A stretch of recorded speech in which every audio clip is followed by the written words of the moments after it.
ஒருத்தன் ஊர்ல இருந்து 2 ஆண்டிங்களை கூட்டிட்டு ஊரை விட்டு ஓடி போயிட்டான். 3 பேரும் காடு மலைகள்னு கடந்து போயிட்டு இருக்கிறப்போ வழி தவறி ஒரு காட்டுக்குள்ள மாட்டிக்கிட்டாங்க. இவனை நம்பி ஊரை விட்டு ஓடி வந்து இப்படி மாட்டிக்கிட்டோமேனு 2 ஆண்டியும் இவனை மாறி மாறி திட்டிட்டு இருக்காங்க. இவன் அதை எதையும் காதலையே வாங்காம நடந்து போய்கிட்டே இருக்கான். கொஞ்ச நாள் அப்புறம் 3 பேரும் ஒரு இடத்துல அதிசயமா ஒரு விளக்கை பார்க்குறாங்க. அதை ஓடி போயிட்டு எடுத்தவன் அதை உரசி பார்க்குறான். உடனே அதுல இருந்து ஒரு பூதம் வெளியே வந்த 3 பேரையும் பார்த்து என்ன வேண்டுமோ கேளுங்கள், அதை உடனடியாக தருகிறேன்னு சொன்னதும் 3 பேருக்கும் சந்தோஷம். ஒருத்தர் ஒரே ஒரு முறைதான் கேட்கணும்னு பூதம் கண்டிப்பா சொல்லிருச்சு. முதல்ல ஒரு ஆண்டி, நான் ரொம்ப நாளா இந்த காட்டுல மாட்டிக்கிட்டேன், என்னால முடியல, நான் உடனே என் வீட்டுக்கு போகணும்னு கேக்குறாங்க. பூதமும் அப்படியே ஆகட்டும்னு சொன்னதும் அந்த ஆண்டி அங்க இருந்து மறைஞ்சு அவங்க வீட்டுக்கே போயிடுறாங்க. இரண்டுவதா இன்னொரு ஆண்டியும், நான் இங்கேயே இருந்தா செத்து போயிருவேன், எனக்கு வாழ்க்கையே வெறுத்து போச்சு, நானும் என் வீட்டுக்கு போகணும்னு கேக்குறாங்க. பூதமும் அப்படியே ஆகட்டும்னு சொன்னதும் அந்த ஆண்டியும் அங்க இருந்து மறைஞ்சு அவங்க வீட்டுக்கே போயிடுறாங்க. இப்போ கடைசியா அவன் மட்டும் இருக்கான். பூதம் அவன்கிட்ட உனக்கு என்ன வேண்டும் கேள்னு சொன்னதும் ரொம்ப நேரமா யோசிச்ச இவன், நாங்க 3 பேரும் தான் இங்க வந்தோம், இத்தனை நாளா ஒன்னா இருந்தோம், அந்த 2 ஆண்டியும் இல்லாம ரொம்ப கஷ்டமா இருக்கு, அதனால அந்த 2 பேரும் எனக்கு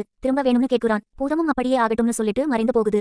காணாம போன 2 ஆண்டியும் திரும்ப இங்கேயே வந்துடுறாங்க. இவனும் சந்தோஷமா அவங்க கிட்ட வந்துட்டீங்களான்னு கேட்டுக்கிட்டு சந்தோஷமா ஓட வந்த 2 பேரும் செமக்கோபத்துல இவனை கொலை வெறியோட துரத்திக்கிட்டே ஓடுறாங்க. கதையும் இங்க முடியுது. நீங்களா இருந்தா என்ன கேட்டு இருப்பீங்க கமெண்ட்ல சொல்லுங்க.